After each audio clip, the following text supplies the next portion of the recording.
안녕하십니까. 마디사랑병원의 변재영 원장입니다. 오늘은 무릎 병 중에 아주 흔한 병은 아니지만 그렇다고 또 드물지도 않은 병인데 초기에 제대로 진단이 안 되고 적절한 치료가 안 되면 큰 후유증이 남는 병이 있거든요. 환자 입장에서는 꽤 통증도 심한 병이고 궁극에는 인공관절까지 해야 되는 병인 반월성 연골의 견혈파열에 대해서 설명을 드리려고 합니다. 주로 이 반월성 연골의 견혈파열은 환자분이 오금에 통증을 느끼고 무릎에 물이 많이 차고 통증을 많이 느끼는 그런 병이 되겠습니다. 반월성 연골의 이제 견혈파열에 대해서 설명을 드리기 전에 먼저 반월성 연골에 대해서 좀 설명을 드릴까 합니다. 지금 보시는 것은 반월성 연골을 설명하기 위한 모식도인데 무릎의 관절의 뼈는 일자가 아닙니다. 이렇게 둥글게 되어 있고 둥근 뼈를 관절 연골이라고 하는 뼈를 보호하는 연골층이 위아래 대퇴골과 경골에 쌓여 있고 그 중간에 이제 그림에서 보시는 바와 같이 반월성 연골이 놓이게 되면서 안정적으로 관절을 유지하게 되는데 뼈를 싸고 있는 관절 연골은 관절을 움직이는데 상당히 잘 구성이 되어 있고 효과적이지만 스트레스나 체중 부하나 이런 데는 상당히 약한 조직이 되기 때문에 반월성 연골이 상당히 기능이 중요한데 반월성 연골은 기계를 치면 스프링 같은 역할과 충격을 흡수하는 베어링 역할을 같이 하고 있거든요. 그러면서 보시는 바와 같이 이게 둥근 뼈를 양옆에서 앞뒤에서 반월성 연골이 잡아줌으로 인해서 관절을 안정적으로 보호하고 지탱해주는 그런 역할이 되겠습니다. 일반적으로 이제 반월성 연골에 대해서는 파열이라는 얘기를 아마 좀 들어보셨을 것 같은데 파열이라는 것은 연골의 실질 부위에서 이렇게 찢어지고 터지는 그런 병을 얘기하는데 반월성 연골의 파열은 비교적 흔한 병입니다. 하지만 견혈 파열은 그렇게 흔한 병은 아닌데 우측에 있는 것이 내측 반월성 연골이 되겠고 좌측에 있는 것이 이제 외측 반월성 연골이 되는데 오른쪽 무릎을 위에서 내려다보면 이런 모양이 되겠죠. 근데 빨간 원안의 부위가 견혈 파열되는 부위인데 안쪽에 있는 내측 연골은 C자 모양이고요. 바깥쪽 연골은 O자 모양이다 보니까 안쪽에 연골의 부착 부위가 약간 뒤에 있습니다. 그러다 보니까 무릎을 구부릴 때 쪼그리고 앉을 때 힘이 들어가면은 상당한 스트레스가 가는 부위가 그 부위인데 대부분 이 부위에서 연골이 뼈에서 떨어지는 견혈파열이 일어나는 부위가 되겠습니다.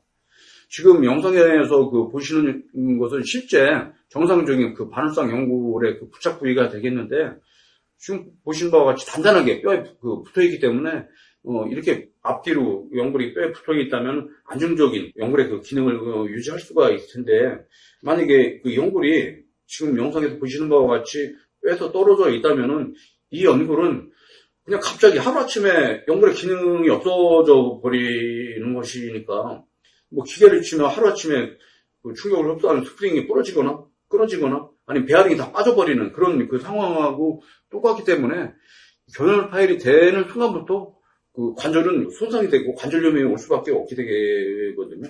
또한 이 견혈 파열된 연골은 저절로 붓거나 주사나 약물 가지고 뼈에서 떨어진 연골이 붙을 수가 없습니다. 그러면서 보시는 바와 같이 한번 떨어진 연골은 만성적으로 진행이 되면서 붙을 수 없는 환경이 되겠고요. 지금 영상이 이제 떨어져 있는 그런 영상이 있고 이게 진행이 되다 보면은 그러면서 보시는 바와 같이 뼈를 싸고 있는 연골이 다 너덜거리게 떨어져 나가고 위아래 뼈가 노출이 되는 아주 심한 관절염이 오게 되는데 우리가 알고 있는 관절염은 보통 나이가 먹어서 노화와 관련돼서 늙어서 오는 것이 관절염이지만은 견혈 파열이 돼서 오는 관절염은 나이와는 무관하게 아주 급속하게 진행이 되는데 진행의 속도가 너무 빠르기 때문에 보통 6개월, 보통 한 1년 사이에 아주 심각하게 관절염으로 진행이 되는 아주 그런 후유증이나 합병증이 큰 병이 되겠습니다.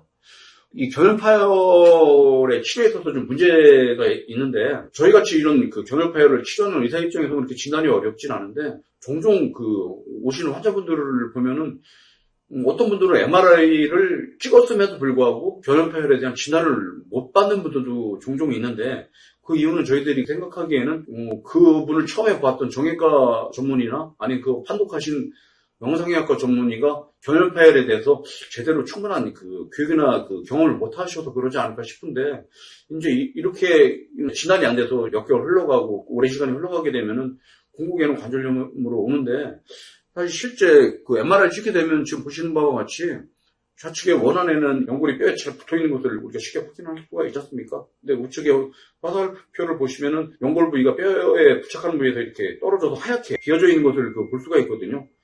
그렇기 때문에 MR을 보게 되면은 진단 내리는 건 그렇게 어렵지가 않습니다. 만약에 이런 견혈파열 환자분이 온다면은 지금 보시는 영상과 같이 반우성 연골도 손상이 심하고 관절에도 연골이 손상이 되고 관절염이 오는 이런 상황을 우리가 이제 쉽게 볼 수가 있는데 이런 분들 같은 경우에 적절하게 치료가 안 되면은 관절염이 온다고 말씀을 드렸는데 지금 보시는 그 엑스레이 사진은 제가 10년 전에 견혈파열을 진단 내드렸는데 그때 그분이 수술을 저희 병원에서 안 하시고 이제 다른 병원 알아보시겠다고 갔는데 그때 그분 나이가 40대 중반이었거든요. 근데 그분이 1년 후에 저희 병원을 다시 오셨는데 지금 우측 그림에서 보시는 바와 같이 뼈가 완전히 붙어있는 거의 이제 말기 상태, 관절염 상태로 왔는데 사실 그때만 해도 치료 방법이 인공관절 수술밖에는 사실 방법이 없었거든요. 그래서 이렇게 심각한 관절염으로 진행이 되는 후유증을 남길 수 있는 병이 견혈파열이기 때문에 주의가 상당히 요하는 병이 되겠습니다. 그럼 이제 견혈파열이 있게 된다면 어떻게 치료하는 것이 올바른 치료법인가에 대해서 좀 설명을 드리려고 하는데요. 일단은 비수술적인 치료, 약물이나 주사 치료는 절대 안 됩니다.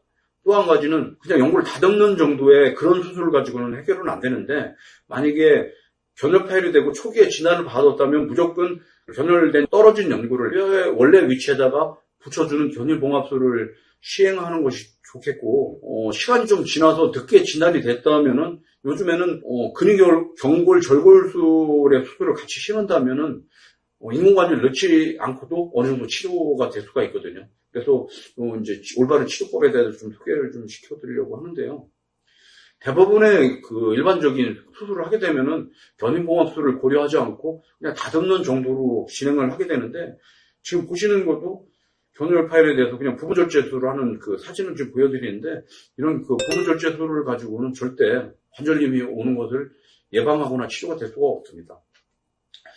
견인봉합술을 해야 되는데 지금 그림에서 보시는 그 모식도화 영상이 제가 직접 수술하는 그 영상과 환자분들한테 그 쉽게 설명하고 이해를 돕기 위해서 그 모식도를 그려놓은 것인데 실로 떨어진 연골을 그 봉합을 해서 뼈 아래쪽으로 터널을 뚫고 고정을 시켜주는 그 견인봉합술인데 사실 그렇게 쉬운 수술은 아닙니다.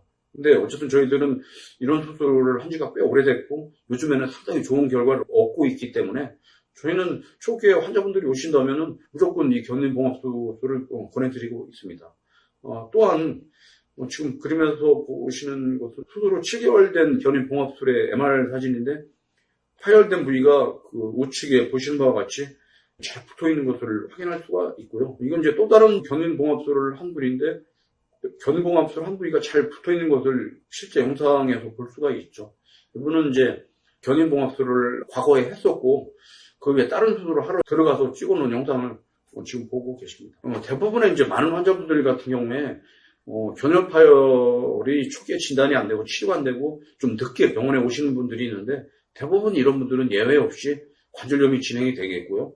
또 이제 관절염이 오게 되면은 오다리가 돼요. 오다리라는 것은 무슨 얘기냐면은 우리가 이렇게 서서 발 뒤꿈치를 붙였을 때 양쪽 무릎이 닿지 않고 이렇게 무릎이 떠 있는 상황을 오다리라고 하는데 지금 보시는 것은 고관절부터 발목까지 화질을 다 보는 엑스레이를 찍는 것인데 이걸 저희가 그냥 보통 스캐노그램이라고 하는데 좌측은 정상적인 사람의 고관절부터 발목까지의 중심의 축을 그려놓은 것이고요.